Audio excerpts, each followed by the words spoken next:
Glória a Deus. Eu vou usar o celular por causa da vista. Já está tudo aqui. Eu queria que os irmãos abrissem aí a palavra do Senhor no livro de Atos, capítulo 29.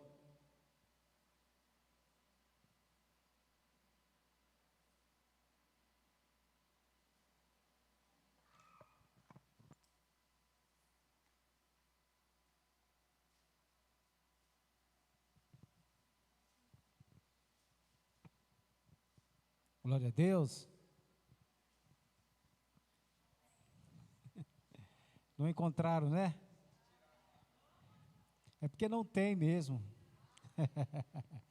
É porque os apóstolos da igreja primitiva, eles escreveram até o 28. O 29 somos nós que vamos escrever. Entendeu? A partir do 29 é a igreja atual que escreve. Eu não vou pregar sobre Atos.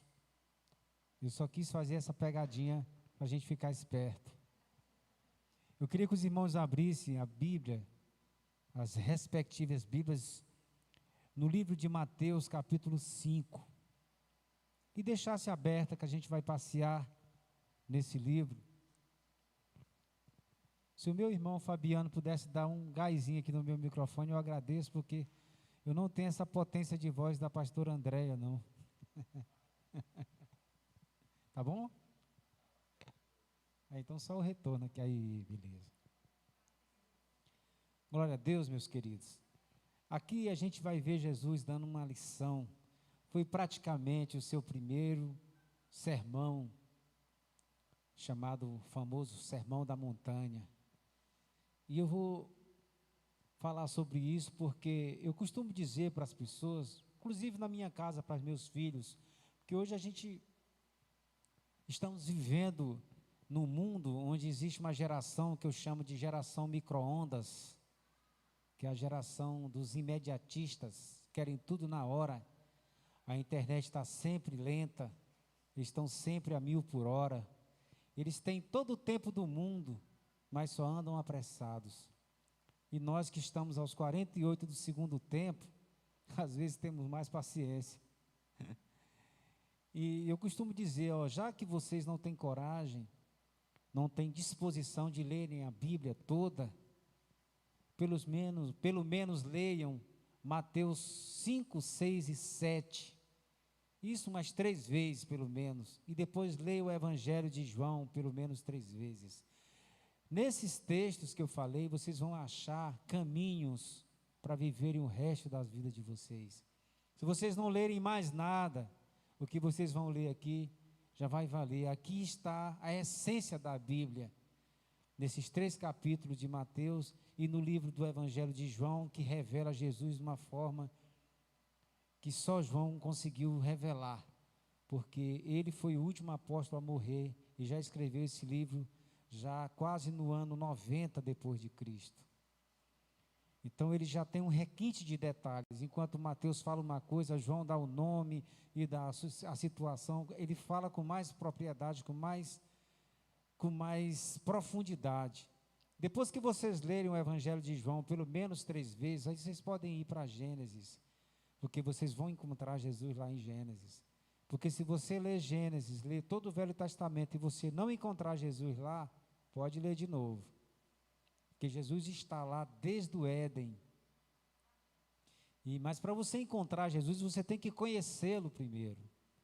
Então, no livro de João, você conhece Jesus de uma forma especial. Ele já começa dizendo, no princípio era o Verbo estava com Deus e o Verbo era Deus. Todas as coisas foram feitas por meio dele, e sem ele nada do que foi feito se fez. Então ali ele já revela Deus, homem, e Deus, Deus. Então é muito bom o livro de João, o Evangelho de João é muito rico. E Mateus 5, 6 e 7 é onde Jesus dá uma aula que vale para toda a nossa vida. Porque hoje o que assola a nossa nação e o nosso mundo é a ansiedade, a depressão, mata mais do que qualquer coisa. No ano de 2019, morreu 450 mil pessoas. Isso incluindo acidente, todo tipo de morte. E esse ano de 2020 morreu também 450 mil pessoas, só de Covid. Ninguém morreu mais de outra coisa, só Covid. Porque se o cara cair do poste, bota Covid aí, porque morrer de Covid dá lucro. Esse é o mundo que nós estamos vivendo. E aqui Jesus dá uma aula para a gente. E eu vou começar com as bem-aventuranças que ele fala aqui. E depois a gente vai parafrasear em cima de tudo isso. Mateus 5:1. Vendo a multidão, Jesus subiu ao monte e se assentou junto aos seus discípulos. E seus discípulos aproximaram-se dele, e ele começou a ensiná-los, dizendo: Bem-aventurados os pobres de espírito, porque deles é o reino dos céus. Bem-aventurados os que choram, porque serão consolados. Bem-aventurados os humildes, pois eles herdarão a terra. Bem-aventurados os que têm sede de justiça, pois serão satisfeitos. Bem-aventurados os misericordiosos, pois obterão misericórdia. Bem-aventurados os puros de coração, porque verão a Deus. Bem-aventurados os pacificadores, pois serão chamados filhos de Deus. Bem-aventurados os perseguidos por causa da justiça, pois deles é o reino dos céus. Bem-aventurados serão vocês quando, por minha causa, o insultarem, injuriarem e disserem todo o mal contra vós, porque assim também foi com os profetas que vieram antes de vós. Às vezes a gente procura, no meio do cristianismo, conciliar uma coisa que Jesus falou que seria irreconciliável, seria inconciliável, que seria seguir a Deus e ao mundo, seguir a Deus e a riqueza. Eu não estou dizendo que temos que ser miseráveis, não. Mas nós não vivemos, não devemos viver em prol disso, porque o ímpio vive assim. E nós temos Jesus, nós conhecemos Jesus e nos aliançamos com Ele. Então, do momento que nós nos aliançamos com Jesus e vivemos correndo atrás das mesmas coisas que os ímpios também correm, nós nos tornamos piores do que Ele. Porque eles, talvez, se tivessem recebido de Deus o que recebemos, eles seriam até melhores cristãos do que nós. E aqui Jesus dá uma aula para nós, igreja. Então eu vou citar alguns textos aqui, vamos dizer, pacificadores serão chamados filhos de Deus. Isso é um desafio para nós a todo instante, sermos pacificadores, porque cada dia que passa, pastor Fábio, a nossa paciência parece que está menor. Eu fui reprovado muitas vezes na questão paciência. Hoje eu estou revendo conceitos a todo instante. Eu fiz uma grande besteira na minha vida, coloquei uma televisão dentro do meu quarto. Na época eu achei aquilo muito bom. Eu passava a noite assistindo filme, a televisão passava a noite ligada. Ali, o que entrasse naquela televisão ali, estava dentro do meu quarto, porque eu estava dormindo e não estava vendo. Então podia passar filme de satanismo, qualquer coisa. Mas de uns dias para cá, eu acordei. Hoje eu durmo com a Bíblia relatada. Eu clico na Bíblia e alguém vai falando ela, e eu coloco na minha cabeceira, apago as luzes. Eu geralmente durmo primeiro na minha casa. E vou ouvindo, durmo ouvindo a palavra de Deus. Eu ouvi o pastor Fábio falar algumas vezes sobre isso aqui. E eu resolvi adotar isso. Eu falei, rapaz, esse moço está falando uma coisa muito importante. E às vezes eu acordava atribulado sem saber por quê. Porque às vezes eu assistia um filme de violência e fui dormir com aquilo na minha cabeça. Então hoje eu durmo ouvindo a palavra de Deus. Tem dia que eu estou muito assim agitado, eu vou ouvir salmos hoje. Aí eu coloco nos salmos, coloco ali. E eu tenho um programa narrado pelo Cid Moreira também. E a voz do Cid Moreira é uma voz muito, muito, muito legal, é muito, eu gosto demais, porque meu pai ouvia muito. Quando meu pai ficou cego, ele não conseguia mais ler a Bíblia, ele não conseguia ficar sem ouvir. Aí na época não tinha esses recursos, eu tive que comprar uma Bíblia toda do Cid Moreira, narrada por ele, e ali a gente colocava para tocar, e ele ficava ali, sentado na cadeira de roda, ouvindo, e as lágrimas descendo no seu rosto. Eu conheci poucas pessoas na minha vida que amaram tanto a palavra de Deus como meu pai. Ele passou 70 anos estudando a Bíblia.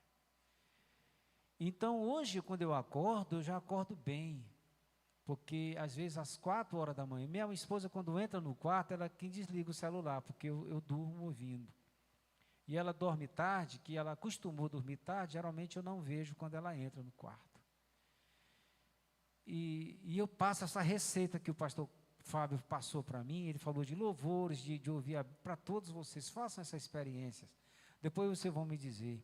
Quem tiver televisão no quarto, continue com ela, não tem problema, mas desligue alguns dias e faça essa experiência de ouvir, dormir ouvindo um louvor, ou ouvindo uma narração bíblica. Vocês vão ver os sonhos que vocês vão ter, e como vocês vão acordar no outro dia. E aqui fala dos pacificadores, como eu estava falando. Então, eu sempre fui um homem muito, meu pai me chamava de muito colérico. Eu sempre fui o mais colérico dos meus irmãos, eu andava armado, eu não levava desaforo para casa. E quando eu me converti, no ano de 2000, foi a primeira coisa que Deus começou a tratar no meu caráter. E começou num dia que eu vinha no trânsito ali, na Benedito, na rua Piauí, atravessando ali a Avenida Getúlio Vargas. E tinha uma mulher dentro de um carro na minha frente. E aquela mulher, ela parou no sinal e começou a se maquiar. E eu ali atrás esperando, e o carro dela foi descendo, porque lá tem uma meia rampada, e eu vi pelo retrovisor que o carro dela ia bater no meu, e ela olhando para o espelho do carro e passando batom, e ali eu perdi a calma, puxei o freio de mão do meu carro, e já era crente. E fui lá no carro dela, bati na janela e chamei ela, você está doido, presta atenção, você tinha que estar no fogão e não aqui no trânsito. Falei muito desaforo para aquela mulher, e ela olhou para mim com um olhar tão meigo, e disse, me perdoe, meu querido, é porque eu estou indo para uma reunião ali, e eu saí de casa, não deu tempo nem passar nada no rosto, eu estou passando, mas você me perdoe. Gente, eu saí dali, eu queria que abrisse um buraco para me enfiar dentro, porque a palavra do Senhor, ela é verdadeira e eficaz, quando ela diz, a palavra dura suscita a ira, mas a resposta branda acalma o furor. Naquele momento eu vi o tanto que eu estava precisando de Deus. E ali eu cheguei em casa triste. E essa e outras situações eu fui aprendendo a ser mais manso. E quando eu via confusão, às vezes eu parava para assistir. E depois desse momento eu passei a estar sempre tentando ajeitar a confusão. Eu me tornei um pacificador, foi a primeira coisa que eu me tornei depois de crente. E uma outra coisa que eu aprendi aqui, na igreja Eruxalai, que nome lindo, né? Eruxalai. Onde é que você está, Levi? Eu digo, na comunidade Eruxalai. A pessoa, o que é Jerusalém? Eu digo, Jerusalém. Eu aprendi aqui que aqui não é apoiado falar mal dos outros, que era outro defeito que eu tinha. E aqui eu tenho aprendido isso, os irmãos não falam mal uns dos outros. E eu sei que aqui tem problema, como toda igreja tem. Mas esse é um princípio importante, porque é impossível a gente falar mal de alguém sem julgar. Quando a gente fala mal de alguém, aponta o defeito de alguém, é porque a gente está se achando melhor do que aquela pessoa. E todo homem que se engrandece diante de outro homem, ele se torna uma abominação aos olhos de Deus. E eu também aprendi isso aqui. Eu já vinha treinando isso antes de vir para cá, porque para mim vir para cá eu creio que foi um propósito de Deus, nem eu, nem o pastor Fábio sabia. Ele me ligou, me pedindo ajuda para arrumar um músico para vir para cá. Eu falei, eu sou esse músico. Ele disse, não acredito. Eu digo, sou eu mesmo, eu estou precisando, eu estou sem renda nenhuma, e eu estou indo, estou dentro. E eu vim para cá, e muitas pessoas podem até dizer, poxa, mas está sozinho aqui, a tua esposa, a tua família não está aqui. É que a minha esposa e eu fomos ungidos numa outra igreja como pastores, e lá eles mexem muito com obra social. E minha mulher é apaixonada, minha mulher não tem coragem de pegar um microfone aqui, ela não é de pregar, ela gosta de trabalhar nos bastidores da igreja. Então ela assumiu a cozinha lá, ela quem faz comida, ela e a irmã dela são as pastoras de frente. E eu não posso, a Bíblia diz que não é por força nem por violência, né? Eu convido, algumas vezes ela veio, Minha filha também está em outra igreja, e lá ela está se dando bem. Quando quer vir, vem, quando não quer. Eu só sei que eu estou aqui. E quando Deus quiser, Deus vai trazer a minha família. Meus irmãos já vieram alguns aqui ministrar, minha sobrinha, minha mãe já veio aqui. Enfim, e eu creio que tudo é um tempo de Deus. Mas enquanto isso, eu vou ficando por aqui. Então, como eu falei, eu me tornei um pacificador. Esse é o primeiro desafio de nós como cristãos. Sermos um pacificador para poder sermos chamados filhos de Deus. Então, eu tenho uma vizinhança meio conturbada e às vezes dá confusão. E eu, quando eu me pego, estou lá no meio, tentando pacificar alguma coisa. Minha mulher orando e eu lá no meio. E essa é a missão do cristão, também ser um pacificador. Eu quero frisar de todas essas passagens que Jesus falou, a do pacificador e também a do humilde. Gente, essa palavra humilde, ela é muito mal interpretada por aí, por onde a gente vai. As pessoas confundem pobreza com humildade. Não tem nada a ver uma coisa com a outra. Ao longo da minha vida, eu conheci muita gente rica, simples e humilde. E conheci muita gente pobre, arrogante, prepotente, cheia de ego. Então é impossível, entendam bem o que eu estou falando aqui, é impossível você conseguir humilhar uma pessoa humilde. Quando algo nos fere, alguma palavra nos fere, é porque não somos humildes. Porque se a gente for humilde, aquilo a gente não vai muitas vezes nem entender. Foi outra coisa que Deus ministrou na minha vida. Eu muitas vezes andava com a minha esposa, e quando eu encontrava com alguém, a gente conversava alguma coisa, depois que eu saía, ela dizia: rapaz, tu não viu que aquele cara falou para ti? Eu falei: não, ela falou isso, eu pensei que você ia dizer uma coisa, você sempre foi, e agora você... Aí eu disse: não, pois eu nem notei que ele falou isso, então amém, glória a Deus, está perdoado. Porque esse é o nosso desafio. Segundo, no meio de muitos também é muito importante a gente ser humilde. Porque a Bíblia diz que os humildes herdarão a terra. No contexto dessa palavra, o que é que quer dizer herdarão a terra? Quer dizer, o humilde morre menos. Eu não estou falando do pobre. Eu estou falando do humilde, a pessoa humilde. A pessoa que leva desaforo para casa. Eu era uma pessoa que não levava desaforo para casa. Hoje eu levo. E às vezes, muitas vezes, nem entendo como desaforo. Às vezes passo batido. Entendeu? Eu às vezes, tem muitas coisas que acontecem comigo, eu às vezes ando no mundo da lua. Eu às vezes paro, fico olhando para uma pessoa e não estou olhando para aquela pessoa, eu estou pensando alguma coisa. E a pessoa às vezes até se encabula: meu Deus, o cara está me olhando. Mas não, às vezes eu estou vendo só a figura, mas eu estou ligado em outra coisa. Eu me tornei uma pessoa assim meia... Porque eu já fui uma pessoa muito cheia, com a mente muito perturbada, a mente muito massacrada pelo inimigo. Eu não sou o mais velho da minha família. Eu tenho um irmão mais velho que eu, 2 anos e meio. Mas entre eu e meu irmão aconteceu como Jacó e Esaú. Meu irmão nunca se interessou assim pelas coisas de Deus, o que meu pai dizia, e eu sempre tive aos pés do meu pai ouvindo. E eu, sendo mais esperto do que ele, cedo, porque ele foi criado muito mimado pela minha mãe, e quando minha mãe se separou do meu pai, eu tinha 9 anos. E eu, menor do que ele, consolava ele. Porque eu entendi que minha mãe, na época, minha mãe se separou porque ela não queria mais viver com a gente. Na minha mente, na época, eu não ia entender problemas conjugais que eles tinham. E aí, na minha mente, ela não me quer, não me quis, então pronto. E aí eu ficava... Então, ele, por ser um cara mais, eu não vou dizer retardado, que ele não é retardado, é retardatário, um cara muito acomodado, ele ali conhece muito meu irmão, Bibi. E então, meu pai passou para mim isso. Eu conversava muito com meu pai, ele passava muito conhecimento para mim, que hoje são pérolas da minha vida. Antes do meu pai morrer, ele me chamou, colocou a Bíblia dele na minha cabeça, orou 40 minutos por mim, pedindo que Deus transferisse para mim 70 anos de estudo bíblico que ele teve.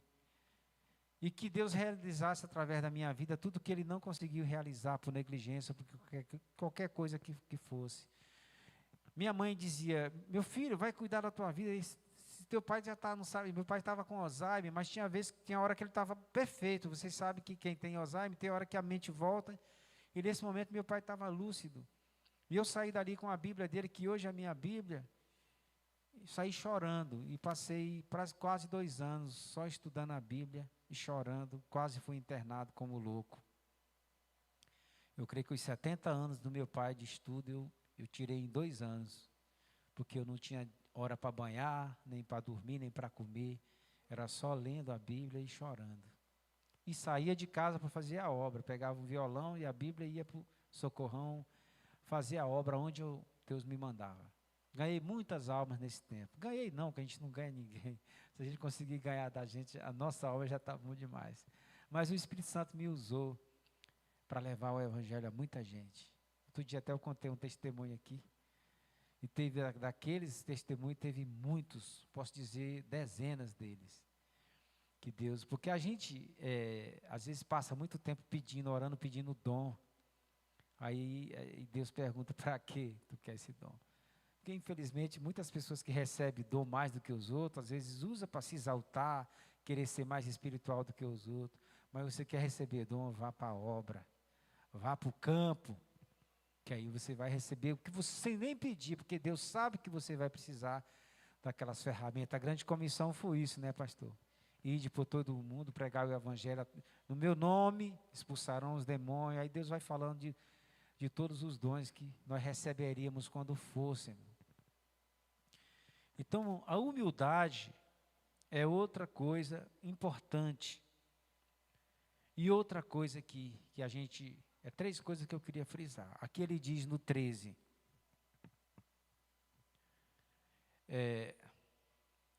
Alegrem-se, regozijem-se. Ele diz antes aqui no 11. Bem-aventurados serão vocês quando vos injuriarem e disserem todo o mal contra vós por causa do meu nome. Regozijai-vos, porque grande é o vosso galardão no céu. Porque assim foi com os profetas que vieram antes de vós. Aqui outra vez, você ter esse discernimento de saber quando o inimigo está ali te acuando. E é incrível, quem busca a Deus, quem estuda a palavra, sabe que quando a gente está nos melhores momentos com Deus, o inimigo se levanta. E é dentro da nossa casa, às vezes é um vizinho, é um filho, o diabo ele não escolhe pessoas. Mas a gente ouve muita coisa. O lugar mais difícil da gente ser crente é na casa da gente. Porque todo mundo conhece a gente. E o mais fácil é na igreja. Porque aqui a gente é o que quer. A gente pode criar um personagem e viver aqui de boa com todo mundo, mas quando sai lá fora, é o que vale para Deus. Até parece que o nosso Deus não é onisciente. Ele não sabe que antes que a palavra chegue na nossa boca, Ele já não sabe. Sabe, inclusive, a intenção do nosso coração. Porque o homem chamado segundo o coração de Deus, Davi não conhecia o seu próprio coração. Porque ele dizia, Senhor, esquadrinha meu coração, vê se há em mim algum caminho mau e me guia pelo caminho eterno. Então, enganoso é o nosso coração e terrivelmente corrupto, diz a palavra. Mas hoje eu tenho conseguido vigiar. Porque, irmãos, é possível você orar e não vigiar. Agora, é impossível você vigiar e não orar. Porque quando você está vigiando, você está em oração, em espírito. Agora, às vezes a gente ora, faz tanto, mas na hora que, às vezes vai para o monte de jejum, mas quando desce do monte, às vezes o cara fecha a gente no trânsito, a gente já esculhamba ele de todo nome. É como se a gente fosse um vaso rachado, que a unção vem e vai embora. Nós temos que aprender a reter a unção de Deus em nós. E é o que eu tenho aprendido também. Isso que eu estou falando para vocês, eu também estou falando para mim. O pastor Fábio sabe que quando a gente prega, primeiramente essa palavra é ministrada para a gente. Eu nunca digo você ou aquele, eu sempre digo nós. Que eu acho que todos nós somos carentes de Deus. E a obra do Senhor sempre será maior em nós do que através de nós. E em toda situação, a Bíblia diz que nós temos que nos tornar inferior ao nosso semelhante. Isso eu tenho aprendido até como orar.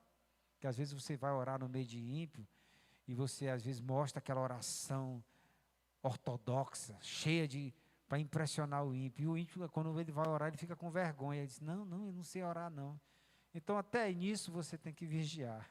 Você tem que orar de uma forma que eles entendam. É como a Bíblia diz que os fariseus, quando oravam, disfarçavam seu rosto quando jejuavam, para parecer que estavam jejuando, quer dizer, mostrar uma espiritualidade aparente. E Jesus disse, pois não, quando forem jejuar ou orar, unge a tua cabeça com óleo, para que não notem que tu estás jejuando, porque aí o Senhor vê e te recompensa. Mas aquele que quer aparecer, já aparece, o pessoal já viu, beleza, ficou tudo ali. Deus não deve nada para ele. Mas aquilo que faz as coisas esperando em Deus, esse recebe. Porque Deus, ele não tarda, mas não falha. Deus, ele vem na hora certa. É a gente aqui apressado.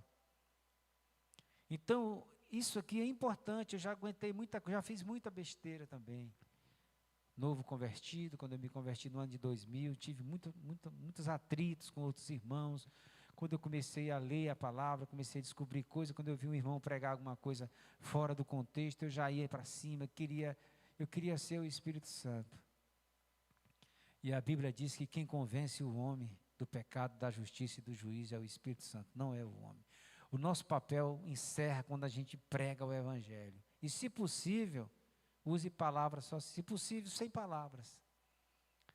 A Bíblia diz que nós somos, aqui no contexto, no texto seguinte, Jesus fala claro, que nós somos o sal da terra e a luz do mundo. Então nós somos cartas vivas do Evangelho que as pessoas leem. A gente não sabe, mas todos aqui que trabalham, nas suas respectivas casas, no meio da vizinhança, aonde você vai, as pessoas estão te vendo. E elas estão te lendo. Elas podem dizer assim, ali vai um homem de Deus, aquele dali é homem de Deus. Ou pode dizer, se for para ser homem de Deus igual aquele camarada ali, eu fico aqui onde eu estou mesmo. E Paulo ainda escreveu dizendo, por causa de alguns, o Evangelho tem sido blasfemado. Entendeu? Então é bom pregar o Evangelho com palavras, mas é melhor quando a gente prega com a nossa vida. Foi o que Jesus falou. Vocês são o sal da terra. Ele não disse, pastor, que nós seríamos. Ele disse que nós já somos o sal da terra e a luz do mundo. Vocês podem pegar a melhor comida do mundo, se ela não tiver sal, ela não presta. Mas também se pôr sal demais, estraga. Então nós temos que ser temperados. Nós temos que buscar os dons espirituais, claro. Buscar com zelo todos os dons. Mas existe um dom, mas pessoas que têm dons espirituais podem ir para o inferno. A palavra diz claro sobre isso. Muitos naqueles dias dirão, no teu nome eu profetizei. Quem profetiza é quem tem dom de profecia. No teu nome eu expulsei os demônios. No teu nome eu fiz, afastai-vos de mim, maldito. Eu não vos conheço. Pessoas com dons espirituais, dadas por Deus, que Jesus dirá isso para ele naquele grande dia. Não te conheço. Mas o fruto do Espírito, esse não. A Bíblia diz que quem vive, quem tem o fruto do Espírito, discerne todas as coisas, mas por ninguém é discernido. E o fruto do Espírito, que são vários, mas é chamado no singular, o fruto do Espírito, está o caráter de Cristo. Esse não entra em condenação, a palavra diz claro. Nenhuma condenação há para os que estão em Cristo Jesus, que não andam segundo a carne, mas segundo o Espírito. Então esse sim é que nós temos que buscar, mais ainda, que é o fruto do Espírito, que é o domínio próprio, a mansidão. E são vários, que é chamado de um, porque o Espírito é só um, que atua de várias formas. Então, o que eu estou falando aqui para vocês é a minha vida, é o desafio que eu tenho também para mim. Então, eu entendi isso. Um grande homem de Deus, que eu não sei se vocês conhecem, o pastor Cláudio Camp, que mora em Belo Horizonte, ele foi o meu pastor, foi o cara que me batizou, na realidade, foi ele. E eu já tive com ele várias vezes. E eu aprendi muita coisa com aquele homem. Ele era um grande empresário, converteu pagava hora extra para os funcionários para pregar o evangelho. Ele tinha quase 500 funcionários. Quando o último funcionário se converteu, ele fechou a empresa. Ele disse, não tem mais sentido para mim ficar aqui. E hoje a empresa dele é no centro de Belo Horizonte, vale uma fortuna, mas ele não vende nada, não tira nada, está tudo se acabando lá, o maquinário, tudo, que ele era uma fábrica de imóveis. E eu pude aprender, foi um dos homens mais simples que eu já conheci. E ele não é pobre. Ele tem um sítio muito bom, numa área nobre. Eu tive lá 21 dias com ele nesse sítio, do lado de uma cantora muito famosa aí, Paula Fernandes. O sítio dele é do lado do da Paula Fernandes, que ela mora do lado. Direto eu passava e via ela lá na porta. E ele tem um apartamento lá, tem muitos bens, mas ele vive como se não tivesse. Então, como eu falei, como eu comecei a mensagem, é diferente o humilde do pobre. Entendeu? Porque teve até um tempo que passou uma reportagem na Rede Globo sobre 2 garis depois do carnaval. Eles estavam fazendo a limpeza do sambódromo e tinha um gari varrendo e dançando, sambando e rindo. E tinha outro com a cara fechada. Aí o repórter chegou e perguntou, e aí, como é que tá? Falou um monte de palavrão, uma merda, esse bando de ignorante, sujeira, muito trabalho, pouco dinheiro. E tá como é, não, eu não estou bem, eu estou passando mal. Aí fala um monte de coisa. Aí chegou no outro, e você? Aí eu estava rindo. Ele disse, tudo maravilhoso, eu dancei aqui os 4 dias, aí eu estou alegre. E como é que está? Ganhava igual, todos os dois. Mas um estava vivendo uma vida alegre, de bem com a vida, e o outro estava iracundo, zangado, revoltado. Infelizmente, quando o soldado de Cristo se enrola demais com o negócio desse mundo, ele anda assim. Do mesmo jeito que o ímpio. O pastor vai lembrar que há poucos anos atrás, mulher não morria de infarto. Porque a mulher não fazia as coisas que nós fazemos. Hoje a mulher, ela entrou no mercado, ganhou terreno, porque elas são realmente mais sensíveis do que nós. Meu pai dizia que um homem disputar com uma mulher em algo que exige o QI é até covardia, porque a mulher é 3 vezes, pelo menos, mais inteligente do que o homem. Ela não tem a força que o homem tem, mas na inteligência. Então, ali a gente viu 2 situações. Um homem que ganhava o mesmo salário do outro e vivia mal, passava fome. E outro que ganhava o mesmo salário e vivia bem. Quer dizer, às vezes a gente esquece que Jesus continua multiplicando pães e peixe para dar comida para 5.000 pessoas, 5.000 homens, fora mulheres e crianças. Quer dizer, entende-se ali que tinha no mínimo 15, 20 mil pessoas ali. Porque todo casal tem uma mulher e geralmente 2, 3 filhos. E hoje ele estica salário, ele faz aquilo que a gente não acredita, enfim, a minha vida mesmo é um milagre. Tem 20 anos que eu vivo um milagre. Eu vivo pela fé. Eu entro o mês, não sei como vou terminar, mas termino. E eu não sei explicar. Se eu for falar da minha vida financeira aqui, eu vou passar a noite inteira falando com vocês. Mas é um milagre por dia que eu tenho. E assim é o desafio do cristão. Nós somos convidados a viver um milagre. A nossa vida tem que ser um milagre. E nós temos que revelar esse milagre por aí afora. Mas se eu sou crente, pastor, e eu ando me maldizendo, falando mal dos outros e tal, como é que as pessoas vão olhar para mim e vai dizer, pô, esse cara é crente, está na igreja, ora, paga dízimo e tudo, e só vive desgraçado desse jeito, e eu, não, quero não. Então, eu tenho que andar mesmo pela fé, porque esse é o nosso desafio, viver da fé. E a Bíblia diz que se nós retrocedermos, Deus não tem prazer na nossa alma. E fé é o contrário de vista. Vista é o que se vê, fé é o que não se vê, mas crê. Agora é fácil viver de fé? Não, não é fácil. Por isso muitos pastores, líderes, às vezes ingressam em outro ramo, porque não é fácil viver de fé. Viver de fé, o pão de cada dia nos dai hoje. Então, quem quer algo mais, também não é pecado trabalhar, não é pecado correr atrás. A gente não deve julgar ninguém, cada um sabe de si. Mas eu acho que é isso aqui que eu tinha para falar hoje. Agradeço a Deus pela oportunidade e para mim está sendo uma honra estar aqui nesse momento, trazendo um pouco do que Deus tem feito na minha vida para vocês, meus irmãos. Porque às vezes a gente se preocupa no que vai pregar, mas se a gente chegar aqui e falar apenas o que Deus fez na nossa vida, já dá uma pregação muito boa. Amém, meus irmãos? Que Deus em Cristo nos abençoe.